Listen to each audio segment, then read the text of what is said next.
નમસ્કાર વિદ્યાર્થી મિત્રો, આપણે ધોરણ 9 વિષય વિજ્ઞાનમાં પાઠ 8મો ગતિ વિશેની ચર્ચાની શરૂઆત કરેલ હતી, જેની અંદર અગાઉના વિડિયો લેક્ચરમાં આપણે નિયમિત અને અનિયમિત ગતિ વિશે શીખ્યા હતા। જે બાબતને થોડી રિવાઇઝ કરી લઈએ તો નિયમિત અને અનિયમિત ગતિ। નિયમિત ગતિ વસ્તુ સમાન સમયગાળામાં સમાન અંતર કાપતી હોય તો તેવી ગતિને નિયમિત ગતિ કહે છે। કોઈ ગતિમાન વસ્તુ સમાન સમયગાળામાં સમાન અંતર કાપતી હોય તો આવી ગતિને નિયમિત ગતિ તરીકે ઓળખવામાં આવે છે। દાખલા તરીકે આપણે એક ઉદાહરણ જોયેલું કે એક કાર છે જે દર 1 કલાકે 50 કિલોમીટર અંતર કાપે છે, બરાબર।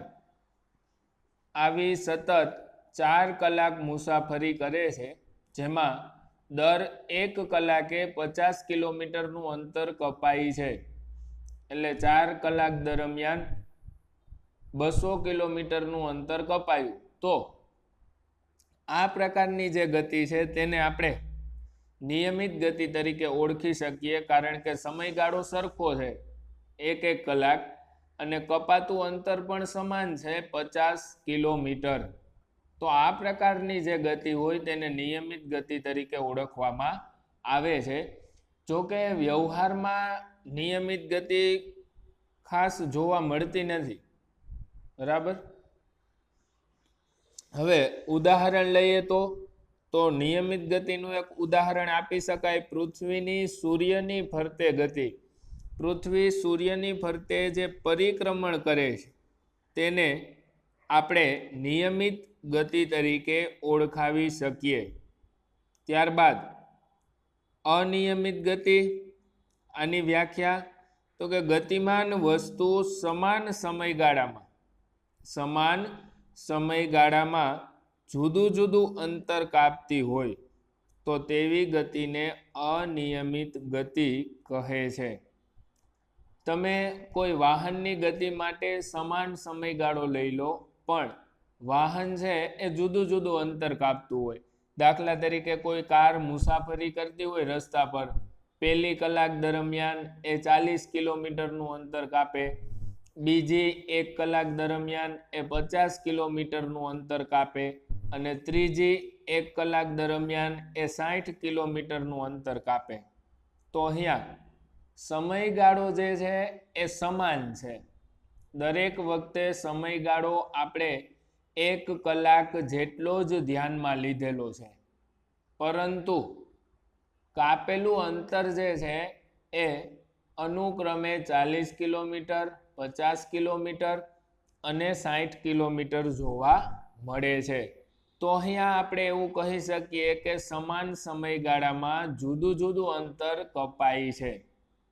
તો આ પ્રકારની જે ગતિ હોય કે જેમાં વસ્તુ ગતિમાન હોય અને સમાન સમયગાળામાં જુદું જુદું અંતર કાપતી હોય તો આ પ્રકારની ગતિને અનિયમિત ગતિ તરીકે ઓળખવામાં આવે છે।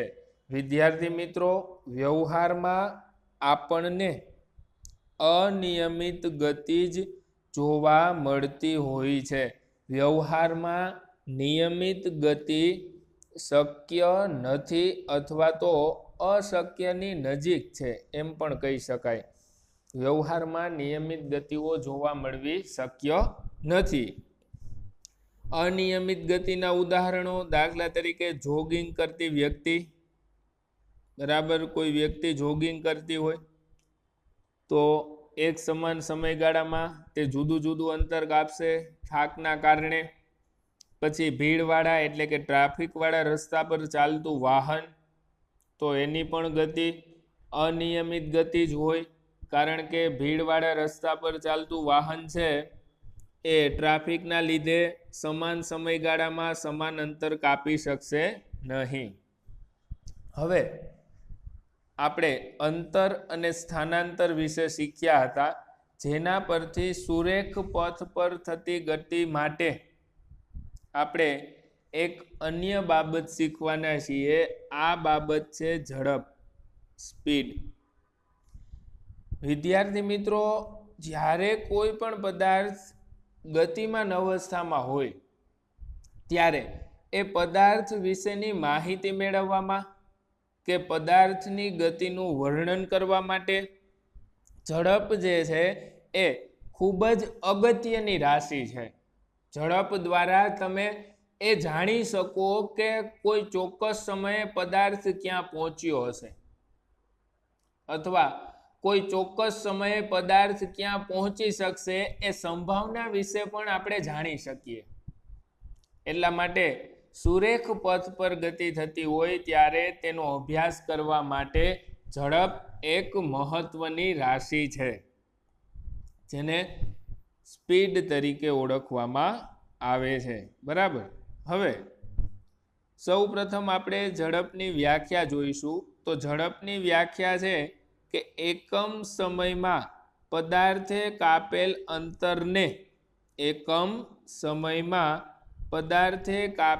અંતરને પદાર્થની ઝડપ કહે છે. એકમ સમયમાં પદાર્થ દ્વારા જે અંતર કપાય તેને પદાર્થની ઝડપ તરીકે ઓળખવામાં આવે છે. અચ્છા, તો એકમ સમય તરીકે શું લઈ શકાય? એકમ સમય તરીકે 1 સેકન્ડ, 1 મિનિટ, 1 કલાક, કોઈ પણ બાબત લઈ શકાય. એકમ સમય તરીકે 1 સેકન્ડ, 1 મિનિટ અથવા 1 કલાક, આ ત્રણમાંથી કોઈ પણને તમે લઈ શકો છો. પણ વિદ્યાર્થી મિત્રો, આપણા અભ્યાસમાં અને એસઆઈ એકમ પદ્ધતિ પ્રમાણે જ્યારે પણ તમને એકમ સમયની વાત કરવામાં આવે ત્યારે હંમેશા તમે સમય છે એ 1 સેકન્ડ જ ગણશો.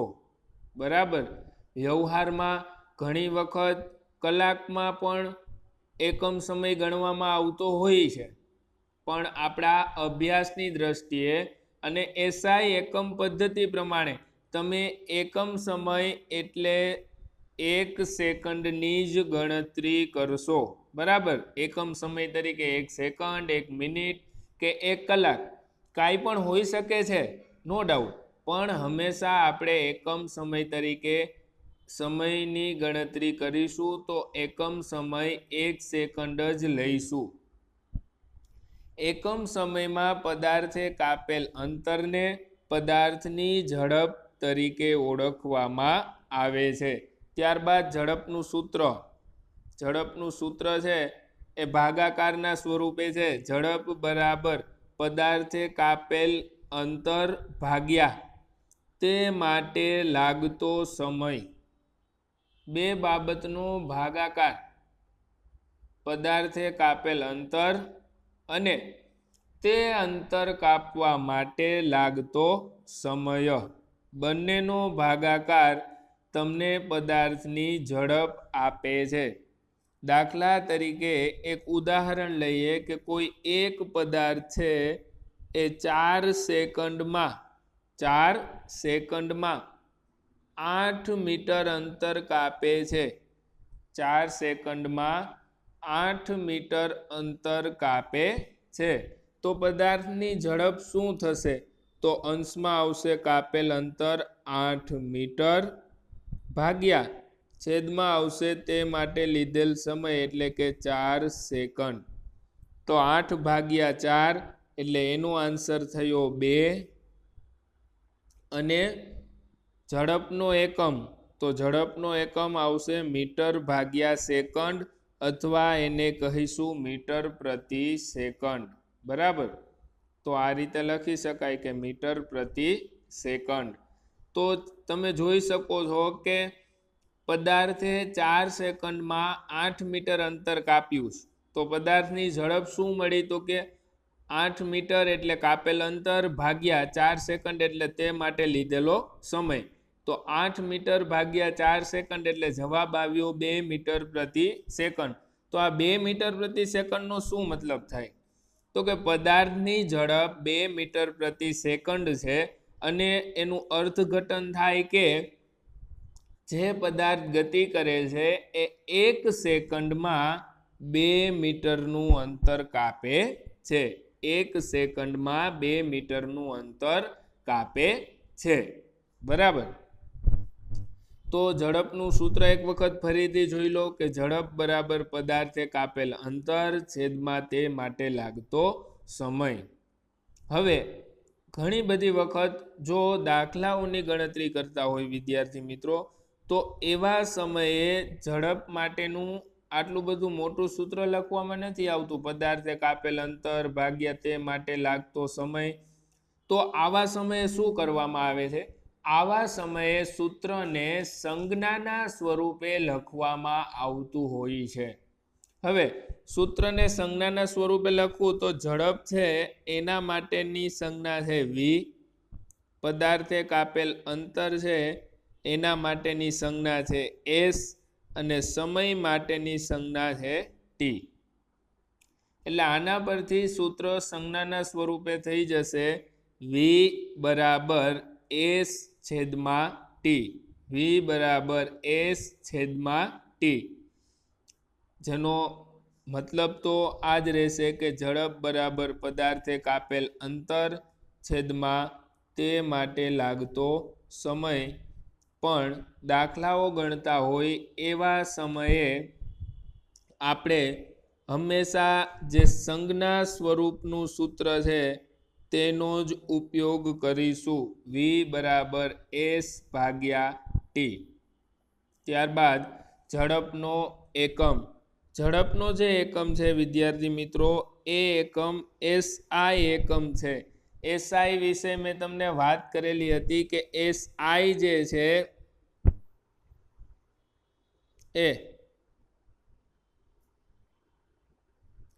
એક સંસ્થા છે જેનું પૂરું નામ છે સિસ્ટમ ઇન્ટરનેશનલ. SI નામની સંસ્થા છે જેનું પૂરું નામ છે સિસ્ટમ ઇન્ટરનેશનલ, જે જુદી જુદી રાશિઓના એકમ નક્કી કરે છે. તો આ SI નામની સંસ્થાએ અંતર માટેનો નક્કી કરેલો એકમ છે મીટર, અને મીટર છે એની સંજ્ઞા લખાય છે સ્મોલ m. બરાબર. અને અંતર માટે મીટર, એવી જ રીતે સમય માટે એકમ નક્કી કરેલો છે સેકન્ડ, જેની સંજ્ઞા લખાય છે સ્મોલ s. મીટર માટેની સંજ્ઞા સ્મોલ m અને સેકન્ડ માટેની સંજ્ઞા સ્મોલ s. અંતરનો SI એકમ મીટર, સમયનો SI એકમ સેકન્ડ. બરાબર. એટલે આ બાબત ખાસ ધ્યાનમાં રાખજો કે અંતર તો એનો SI એકમ મીટર અને સમય તો સમયનો SI એકમ છે સેકન્ડ. બરાબર.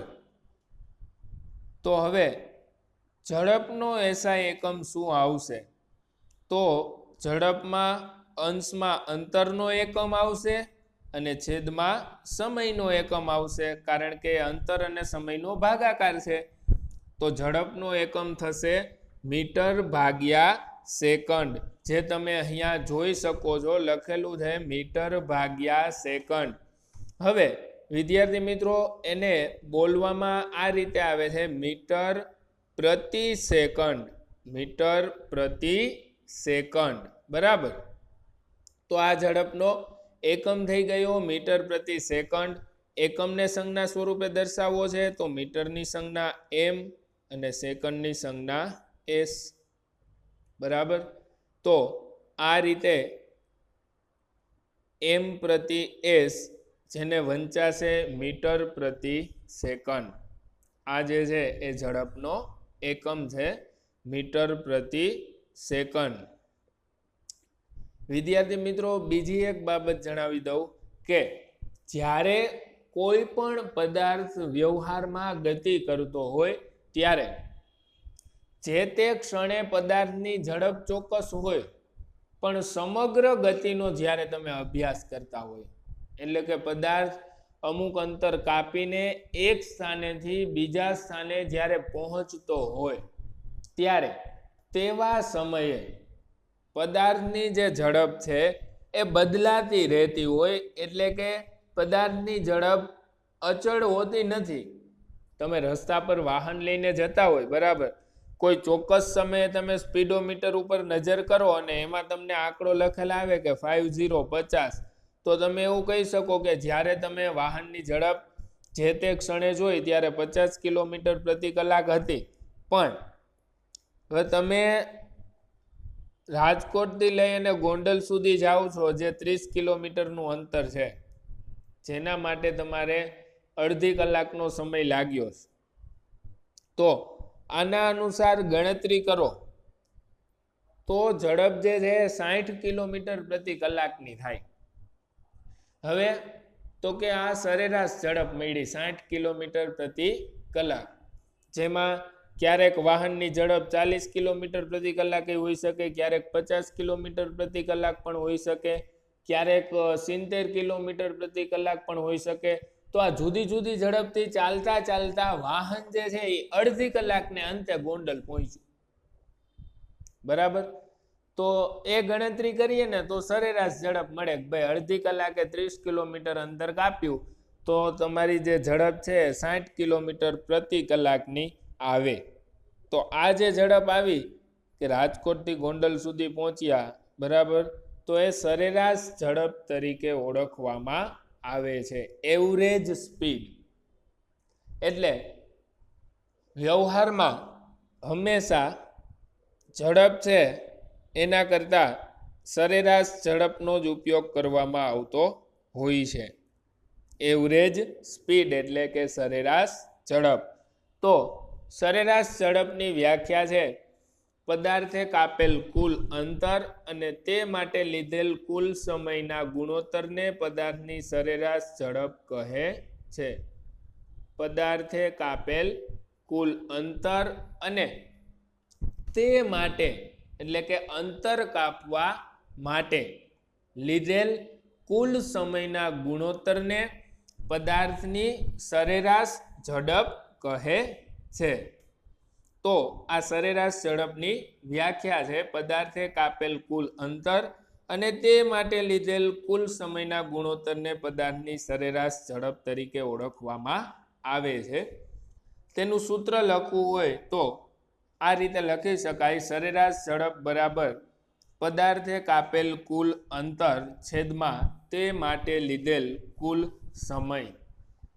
પદાર્થે કાપેલ કુલ અંતર અંશમાં આવશે, તે માટે લીધેલ કુલ સમય છેદમાં આવશે. એટલે આખું સૂત્ર બન્યું કે સરેરાશ ઝડપ બરાબર પદાર્થે કાપેલ કુલ અંતર ભાગ્યા તે માટે લીધેલ કુલ સમય. આ સરેરાશ ઝડપનું સૂત્ર છે. હવે તમને કદાચ ફરી પાછો એ પ્રશ્ન થાય વિદ્યાર્થી મિત્રો કે સર તમે જેવી રીતે વાત કરી હતી કે આટલું બધું મોટું સૂત્ર આપણે ક્યાંય લખીશું નહીં, એને હંમેશા સંજ્ઞાના સ્વરૂપે લખીશું.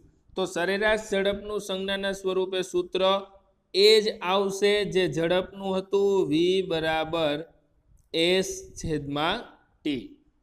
બરાબર, v બરાબર s/t.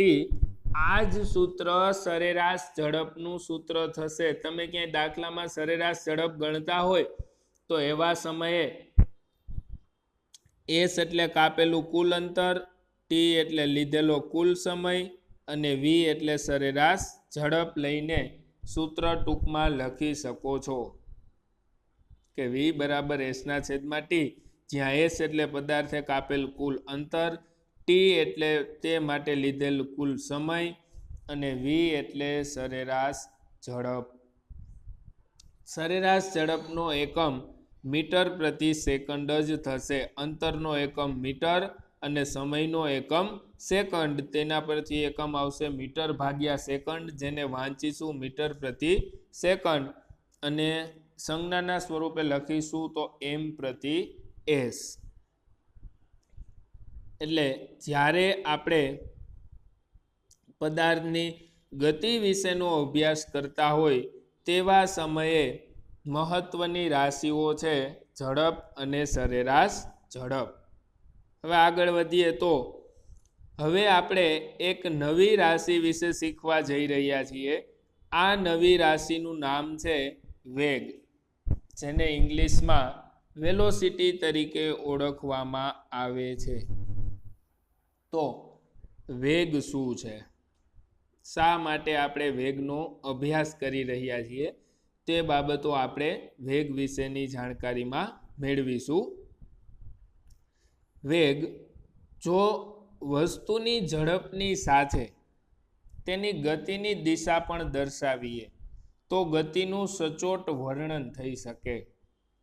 વસ્તુની ઝડપની સાથે સાથે શું દર્શાવવામાં આવે, તો કે વસ્તુની ગતિની દિશા દર્શાવવામાં આવે.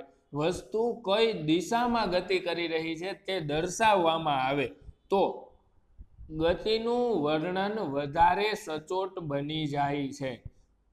કારણ કે વસ્તુ કઈ તરફ જઈ રહી છે તેનો પણ આપણે અંદાજ લગાવી શકીએ છીએ.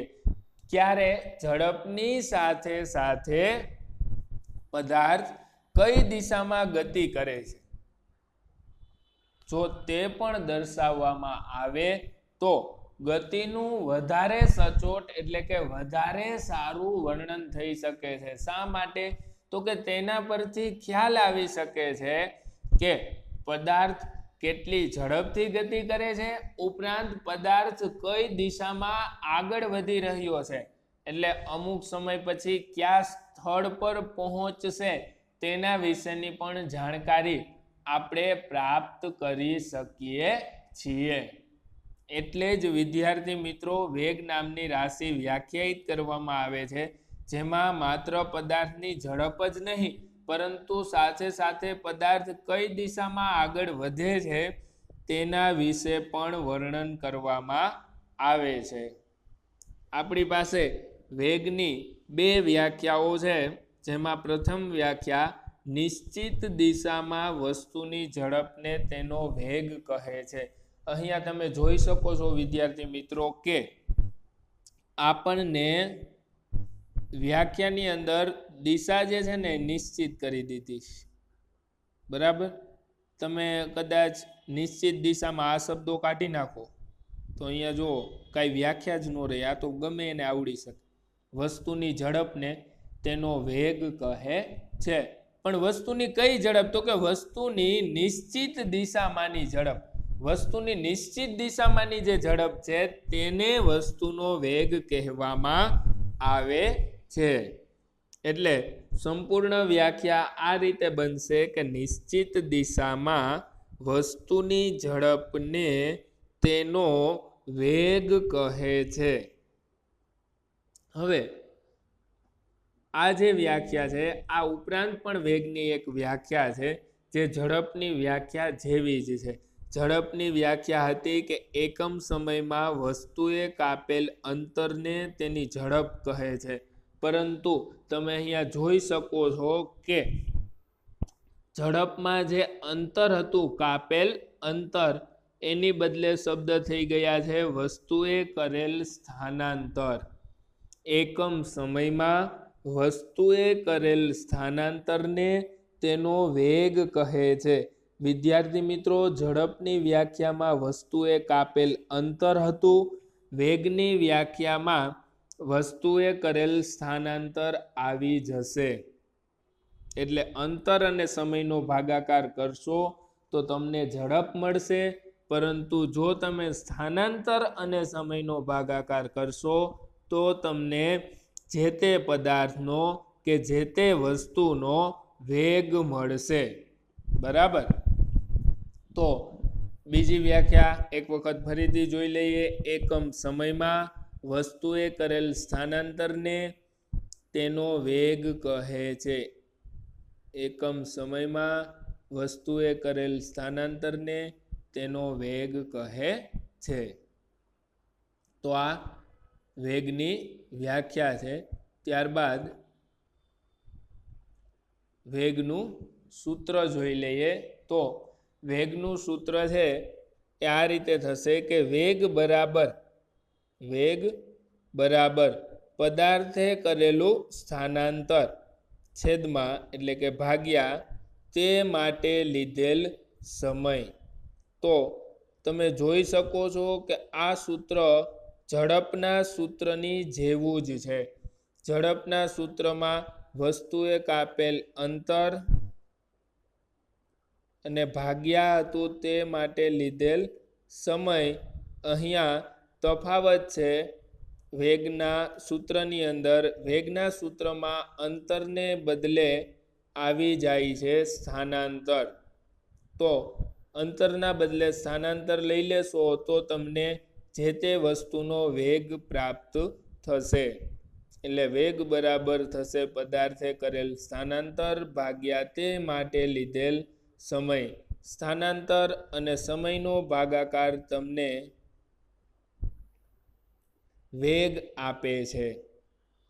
હવે આગળ, જો વસ્તુનો વેગ બદલતો રહેતો હોય તો તેને સરેરાશ વેગના સ્વરૂપે રજૂ કરાય છે. તમે ઝડપમાં પણ શીખી ગયા હતા કે સરેરાશ ઝડપ, એવી જ રીતે અહીંયા સરેરાશ વેગ છે. વસ્તુની ઝડપ સમય સાથે બદલાતી જતી હોય એટલા માટે આપણે સરેરાશ ઝડપ નામની રાશિ છે વ્યાખ્યાયિત કરી હતી.